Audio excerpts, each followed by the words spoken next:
Hi ಸ್ನೇಹಿತರೆ, welcome to our channel Mithun Raj ಅಡಿಗೆ ಮನೆ. ಇವತ್ತಿನ ವಿಡಿಯೋದಲ್ಲಿ ಸ್ಪೆಷಲ್ ಆಗಿ ನಾನು 1 ಕಪ್ ಗೋಧಿ ಹಿಟ್ಟು ಮತ್ತು ಬೆಲ್ಲದಿಂದ ತುಂಬಾನೇ ಸಿಂಪಲ್ ಆಗಿರುವಂಥ ಕೇಕ್ ಮಾಡಿ ತೋರಿಸ್ತಾ ಇದ್ದೀನಿ. ಅದು ಕೂಡ ಓವೆನ್ ಇಲ್ಲದೆ ಸಿಂಪಲ್ ಆಗಿ ಮನೆಯಲ್ಲಿ ಬೇಕರಿಗಿನ್ನ ಡಬಲ್ ಟೇಸ್ಟಲ್ಲಿ ಕೇಕ್ನ ಮಾಡ್ಬೋದು ಅಂದರೆ ನಂಬ್ತೀರಾ. ತುಂಬಾನೇ ಸಿಂಪಲ್ ಆಗಿ ಮಾಡ್ಬೋದು. ಫಸ್ಟ್ ಟೈಮ್ ಮಾಡೋರು ಕೂಡ ಅಲ್ಟಿಮೇಟ್ ಆಗಿ ಸಕ್ಸಸ್ ಆಗುತ್ತೆ ಈ ಕೇಕ್. ಅಷ್ಟು ಸಿಂಪಲ್ ಪ್ರಾಸೆಸ್ ಹೇಳ್ಕೊಟ್ಟಿದ್ದೀನಿ. ವಿಡಿಯೋನ ಕೊನೆವರೆಗೂ ನೋಡಿ, ಎಲ್ಲೂ ಸ್ಕಿಪ್ ಮಾಡಬೇಡಿ. ನಾನು ಹೇಳಿರುವಂಥ ಮೆಜರ್ಮೆಂಟಿಂದ ಕೇಕ್ನ ಮಾಡಿದರೆ 100% ಶೂರ್ ನಾನು ಗ್ಯಾರಂಟಿ ಕೊಡ್ತೀನಿ ಪರ್ಫೆಕ್ಟ್ ಆಗಿ ಕೇಕ್ನ ಮಾಡ್ಬೋದು. ತಡ ಮಾಡದೆ ವಿಡಿಯೋ ಸ್ಟಾರ್ಟ್ ಮಾಡೋಣ. ಮೊದಲನೇದಾಗಿ ಯಾವುದಾದ್ರೂ ಒಂದು ಪಾತ್ರೆಯಲ್ಲಿ 1 ಕಪ್ಪಿನ ಅಳತೆಯಲ್ಲಿ 3/4 ಕಪ್ ಬೆಲ್ಲ ಹಾಕ್ತಿದ್ದೀನಿ. 1/4 ಕಪ್ಗಿನ ಕಡಿಮೆ ಅಂದರೆ 2 ಟೇಬಲ್ ಸ್ಪೂನ್ ಅಷ್ಟು ನೀರನ್ನು ಹಾಕಿಬಿಟ್ಟು ಗ್ಯಾಸನ್ನು ಮೀಡಿಯಂ ಫ್ಲೇಮಲ್ಲಿ ಇಟ್ಕೊಂಡು ಜಸ್ಟ್ ಬೆಲ್ಲನ ಕರಗಿಸ್ಕೋಬೇಕು. ನಿಮ್ಮ ಹತ್ರ ಮೆಜರ್ಮೆಂಟ್ಸ್ ಕಪ್ ಇಲ್ಲ ಅಂತಂದರೆ ಯಾವುದಾದ್ರೂ ಒಂದು ಕಪ್ಪಿನ ಅಳತೆಯಲ್ಲಿ ಎಲ್ಲ ಮೆಜರ್ಮೆಂಟ್ಸ್ನ ತಗೊಳ್ಳಿ. ಬೆಲ್ಲ ಎಲ್ಲ ಕರಗಿದ ಮೇಲೆ ಒಂದು ಪಾತ್ರೆಯಲ್ಲಿ ಶೋಧಿಸ್ಕೊಂಡು ಬೆಲ್ಲದ ನೀರನ್ನು ರೆಡಿ ಮಾಡ್ಕೊಂಡು ಇಟ್ಕೊಳ್ಳಿ. ಆ್ಯಂಡ್ ನಿಮ್ಮೆಲ್ಲರ ಥರ ಒಂದು ರಿಕ್ವೆಸ್ಟ್, ನನ್ನ ಚಾನಲ್ನ ಮೊದಲನೇ ಬಾರಿ ನೋಡ್ತಾ ಇದ್ದರೆ ಪ್ಲೀಸ್ ಎಲ್ಲರೂ ದಯವಿಟ್ಟು ಸಬ್ಸ್ಕ್ರೈಬ್ ಮಾಡ್ಕೊಳ್ಳಿ. ಪಕ್ಕದಲ್ಲಿರುವಂಥ ಬೆಲ್ ಬಟನ್ನ ಕ್ಲಿಕ್ ಮಾಡಿ. ಕೇಕ್ನ ಬೇಕ್ ಮಾಡಲಿಕ್ಕೆ ತಳ ದಪ್ಪ ಇರುವಂಥ ಪಾತ್ರೆನ ತೊಗೊಂಡಿದ್ದೀನಿ. ಪಾತ್ರೆಯಲ್ಲಿ ಈ ಥರ ಸ್ಟ್ಯಾಂಡ್ ಇಟ್ಬಿಟ್ಟು ಪ್ರೀ ಹೀಟ್ ಆಗೋಕ್ಕೆ ಬಿಡಬೇಕು. ಒಂದು 10 ನಿಮಿಷ ಹೀಟ್ ಆಗಬೇಕಿದು. ನಂತರ ಇಲ್ಲಿ ಕೇಕ್ ಮಾಡಲಿಕ್ಕೆ ನಾನು ಕೇಕ್ ಮೌಲ್ಡ್ ತೊಗೊಂಡಿದ್ದೀನಿ. ನಿಮ್ಮ ಹತ್ರ ಈ ರೀತಿ ಕೇಕ್ ಮೌಲ್ಡ್ ಇಲ್ಲ ಅಂತಂದರೆ ಯಾವುದಾದ್ರೂ ಸಿಲ್ವರ್ ಬೌಲ್ ಇರುತ್ತಲ್ಲ ಅದನ್ನಾದರೂ ತೊಗೊಳ್ಳಿ, ಇಲ್ಲ ಸ್ಟೀಲ್ ಬೌಲ್ ಇರುತ್ತಲ್ಲ ಅದನ್ನಾದರೂ ತೊಗೊಳ್ಳಿ. ಈ ರೀತಿ ಸ್ವಲ್ಪ ಎಣ್ಣೆ ಹಾಕಿಬಿಟ್ಟು ಕೆಳಗಡೆ ಮತ್ತು ಸೈಡಲ್ಲಿ ಈ ರೀತಿ ಎಲ್ಲವನ್ನು ಅಪ್ಲೈ ಮಾಡಿಕೊಂಡು ಬಟರ್ ಪೇಪರ್ ಹಾಕ್ತಿದ್ದೀನಿ. ಒಂದು ವೇಳೆ ನಿಮ್ಮ ಹತ್ರ ಬಟರ್ ಪೇಪರ್ ಇಲ್ಲ ಅಂತಂದರೆ ಸ್ವಲ್ಪ ಗೋಧಿ ಹಿಟ್ಟನ್ನು ಮೈದಾ ಹಿಟ್ಟನ್ನು ಡಸ್ಟ್ ಮಾಡಿ ಕೂಡ ತಗೋಬಹುದು. ನಂತರ ಒಂದು ಮಿಕ್ಸಿಂಗ್ ಬೌಲಲ್ಲಿ 1/2 ಕಪ್ ಅಷ್ಟು ಮೊಸರು ತಗೊಂಡಿದ್ದೀನಿ. ಎಲ್ಲ ಮೆಜರ್ಮೆಂಟ್ ಒಂದೇ ಕಪ್ನಲ್ಲಿರಲಿ. ನಂತರ ಶೋಧಿಸಿರುವಂಥ ಬೆಲ್ಲದ ನೀರನ್ನ ಹಾಕ್ತಾ ಇದ್ದೀನಿ. ಸ್ವಲ್ಪ ಆರಿದ ಮೇಲೆ ಗಟ್ಟಿ ಆಗುತ್ತೆ, ನೋ ಪ್ರಾಬ್ಲಮ್. ನಂತರ ನಾನಿಲ್ಲಿ ವೆನಿಲಾ ಎಸೆನ್ಸ್ ತಗೊಂಡಿದ್ದೀನಿ ಫ್ಲೇವರ್ ಆಗಿ. ನಿಮ್ಮ ಹತ್ರ ವೆನಿಲಾ ಎಸೆನ್ಸ್ ಇಲ್ಲ ಅಂತಂದರೆ ಏಲಕ್ಕಿ ಪುಡಿನ ಹಾಕ್ಕೊಳ್ಳಿ ಆಲ್ಟ್ರೇಷನ್ ಆಗಿ. ನಂತರ 1/4 ಕಪ್ಗಿನ್ನ ಕಡಿಮೆ ಅಂದರೆ 1/3 ಕಪ್ ಅಷ್ಟು ಎಣ್ಣೆ ಹಾಕ್ತಿದ್ದೀನಿ. ಸನ್ಫ್ಲವರ್ ಆಗ್ಬೋದು, ನಿಮ್ಮ ಹತ್ರ ಯಾವುದು ಅವೈಲೇಬಲ್ ಎಣ್ಣೆ ಇರುತ್ತೋ ಅದನ್ನು ಹಾಕ್ಕೊಳ್ಳಿ.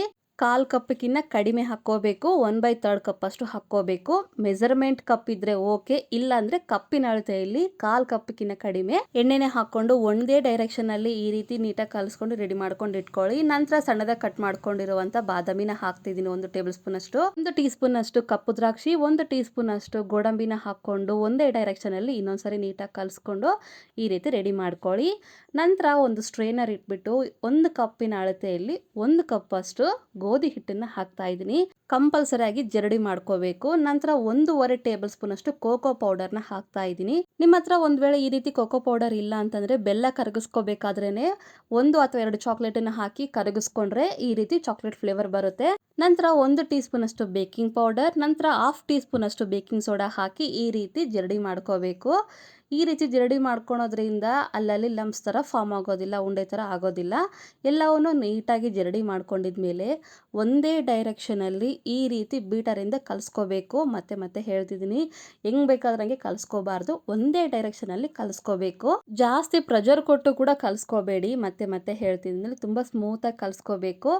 ಈ ರೀತಿ ಬೀಟರಿಂದ ನೀಟಾಗಿ ಕಲಿಸ್ಕೊಂಡಿದ್ಮೇಲೆ ಈ ಥರ ಸ್ಪ್ಯಾಚುಲಾ ತೊಗೊಂಡು ಕಟ್ ಆ್ಯಂಡ್ ಫೋಲ್ಡ್ ಮೆಥಡಲ್ಲಿ ಕಲಿಸ್ಕೋಬೇಕು. ವಿಡಿಯೋದಲ್ಲಿ ಮಾಡ್ತಿದ್ದೀನಲ್ಲ ಇದನ್ನು ಕಟ್ ಆ್ಯಂಡ್ ಫೋಲ್ಡ್ ಮೆಥಡ್ ಅಂತ ಕರೀತಾರೆ.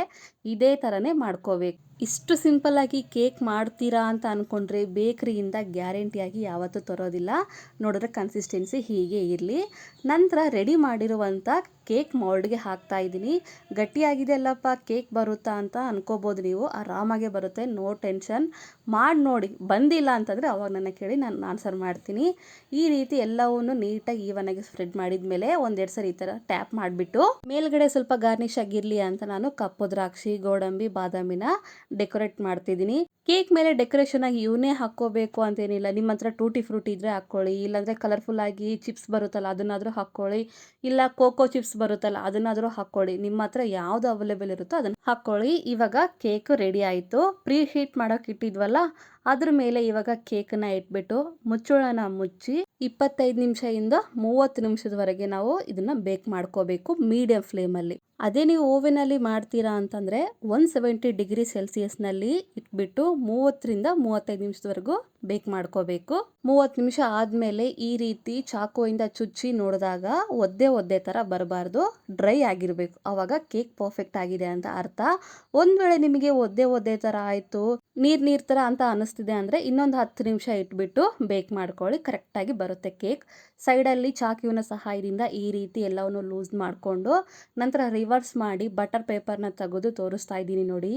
ಎಷ್ಟು ಪರ್ಫೆಕ್ಟಾಗಿ ಬರುತ್ತೆ ಅಂದರೆ ಬೇಕ್ರಿನಲ್ಲಿ ಕೇಕ್ ತರದೇ ಮರ್ತೋಗ್ಬಿಡ್ತೀರಾ. ನಾನು ಗ್ಯಾರಂಟಿ ಕೊಡ್ತೀನಿ. ಅಷ್ಟು ರುಚಿಯಾಗಿ ಮಾಡ್ಬೋದು, ಅಷ್ಟು ಪರ್ಫೆಕ್ಟಾಗಿ ಮಾಡ್ಬೋದು. ಫಸ್ಟ್ ಟೈಮ್ ಮಾಡೋರು ಕೂಡ ಫೇಲ್ ಆಗೋದಿಲ್ಲ. ನಾನು ಹೇಳ್ಕೊಟ್ಟಂಗೆ ಮೆಜರ್ಮೆಂಟಿಂದ ಮಾಡಿದರೆ ಪರ್ಫೆಕ್ಟಾಗಿ ಬಂದೇ ಬರುತ್ತೆ. ಚಾಕುವಿನಿಂದ ಕಟ್ ಮಾಡಿ ತೋರಿಸ್ತಾ ಇದ್ದೀನಿ ನೋಡಿ. ತುಂಬಾ ಫ್ಲಫಿಯಾಗಿ ಬಂದಿದೆ. ಈ ಕೇಕ್ನ ಯಾವುದಾದ್ರೂ ಕಂಟೈನರ್ ಬಾಕ್ಸಲ್ಲಿ ಸ್ಟೋರ್ ಮಾಡಿ ಇಟ್ಕೊಂಡ್ರೆ ಫ್ರಿಜ್ಜಲ್ಲಿ ಆದರೆ ಒಂದು 10 ದಿನದವರೆಗೂ ಇರುತ್ತೆ. ಹೊರಗಡೆ ಆದರೆ ಒಂದು 4-5 ದಿನ ಇಟ್ಕೋಬೋದು. ನೋಡೋರು ಎಷ್ಟು ಸ್ಪಾಂಜಿಯಾಗಿ ಬಂದಿದೆ.